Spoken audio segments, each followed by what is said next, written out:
안녕하세요. 오늘 분석할 자료의 주인공은 주가가 정말 롤러코스터처럼 치솟고 있는 기업 켄코아 에어로스페이스입니다. 이 엄청난 열기 뒤에 진짜 어떤 이야기가 숨어 있는지 지금부터 같이 한번 파헤쳐 보겠습니다. 자, 그래서 우리가 던져야 할 핵심 질문은 바로 이겁니다.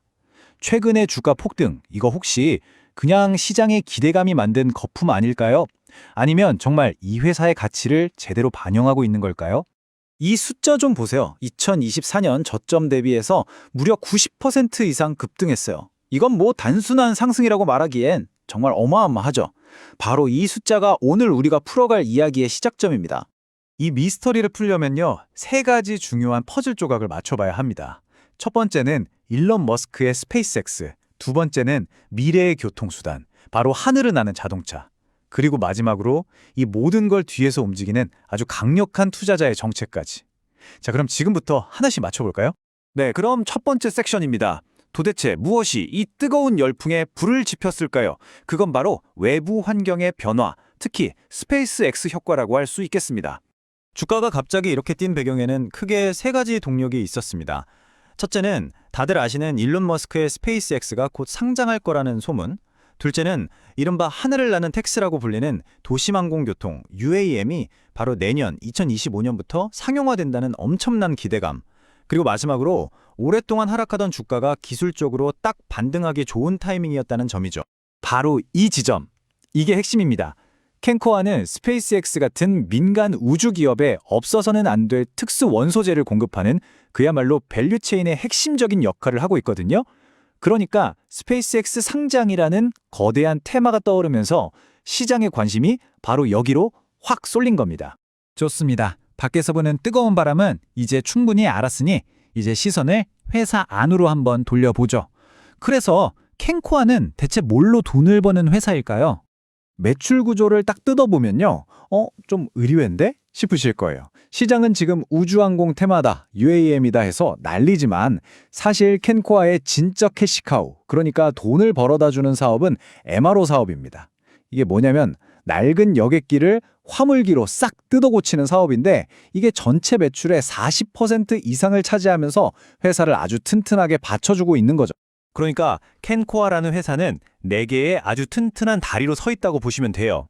보잉 같은 글로벌 대기업에 부품을 납품하는 안정적인 기체 사업, 확실한 현금 창출원인 MRO 사업, 그리고 아무나 못하는 첨단 기술이 필요한 우주 소재 사업, 마지막으로 미래의 먹거리인 UAM 사업까지 현재와 미래를 아우르는 아주 균형 잡힌 포트폴리오를 가지고 있는 겁니다.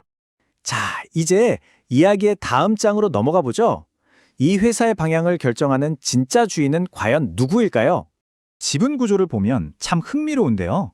약 27.75%의 지분을 가진 최대 주주가 창업자가 아니라 케플러라는 이름의 법인입니다. 여기서부터 이야기가 아주 재밌어집니다. 이 케플러라는 회사는요, 쉽게 말해서 껍데기, 일종의 페이퍼 컴퍼니 같은 특수 목적 법인 SPV입니다. 진짜 주인은 뒤에 숨어 있다는 얘기죠. 그 주인공은 바로 국내에서 손꼽히는 대형 사모펀드 IMM 인베스트먼트입니다. 네, 맞습니다. 켄코아는 거대 자본이 인수한 회사였던 겁니다. 이게 바로 전형적인 사모펀드의 바이아웃 전략입니다. 2024년 1월에 경영권을 딱 사들인 다음에 대규모 자금을 쏟아부어서 회사를 막 키우고 불필요한 건 줄이면서 효율성을 극대화하죠. 그리고 마지막에는 결국 더 비싼 값에 회사를 되팔아서 엄청난 수익을 내는 게 목표입니다. 지금 켄코아가 왜 이렇게 공격적으로 투자하고 경영하는지 그 이유가 바로 여기에 있는 거죠. 자, 그럼 이 치열한 항공우주 산업에서 켄코아는 과연 어느 정도의 경쟁력을 가지고 있을까요? 경쟁사들과 직접 한번 비교해봐야겠죠? 경쟁 구도를 보면 켄코아의 위치가 아주 명확하게 드러납니다. 일단 켄코아는 사모펀드의 막강한 자금력이 무기인데 아직 돈을 벌고 있지는 못하다는 약점이 있고요. 반면에 우리나라 대표 방산업체인 KAI는 굉장히 안정적이지만 성장이 좀 더디다는 평가를 받죠. 또 다른 경쟁사인 아스트는 빚이 너무 많아서 지금 좀 힘든 상황이고요. 그러니까 각자 뚜렷한 장단점을 가지고 싸우고 있는 겁니다. 그래서 켄코아만의 결정적인 차별점, 필살기는 뭐냐? 바로 돈입니다. 그것도 다른 경쟁사들이 재정적으로 어려울 때 마음껏 쓸 수 있는 공격적인 투자 능력. 이게 곧 기술 개발과 시장 선점으로 이어지는 가장 큰 무기인 셈이죠. 자, 이제 거의 다 왔습니다. 우리가 지금까지 살펴본 모든 조각들을 모아서 과연 캔코아에 대한 기대가 현실이 될 수 있을지 최종 점검을 해볼 시간입니다. 긍정적으로 보는 쪽에 가장 강력한 근거는 바로 이 숫자, 약 1조 원에 달하는 수주잔고입니다. 이건 뭐 앞으로 벌어들일 돈이 이만큼 쌓여 있다는 얘기니까 미래 실적에 대한 아주 강력한 보증수표나 다름없죠. 자, 이제 양쪽의 주장을 한번 정리해 보겠습니다. 긍정론자들은 이렇게 말합니다. 아니, 1조 원어치 일감이 쌓여 있고 뒤에는 든든한 사모펀드가 밀어주는데 뭐가 걱정이냐? 하지만 반대편에서는 날카롭게 지적하죠. 지금 주가는 실적이 아니라 그냥 테마에 기댄 거품일 뿐이다.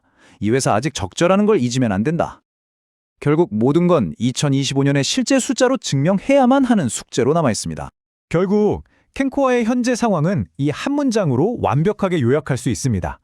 성장 잠재력은 업계 최고 수준이지만 재무적인 확실성은 아직 부족하다. 그러니까 꿈은 정말 원대한데 아직 그 꿈을 현실로 증명해내지는 못한 상태인 거죠. 캔코아는 지금 분명 저 높은 우주를 향해 힘껏 도약하고 있습니다. 하지만 과연 그 야망만큼 그 성과도 높이 날아오를 수 있을까요? 이 질문에 대한 답은 결국 2025년 회사가 보여줄 실적이 말해줄 겁니다. 지금까지 캔코아에 대한 심층 분석이었습니다.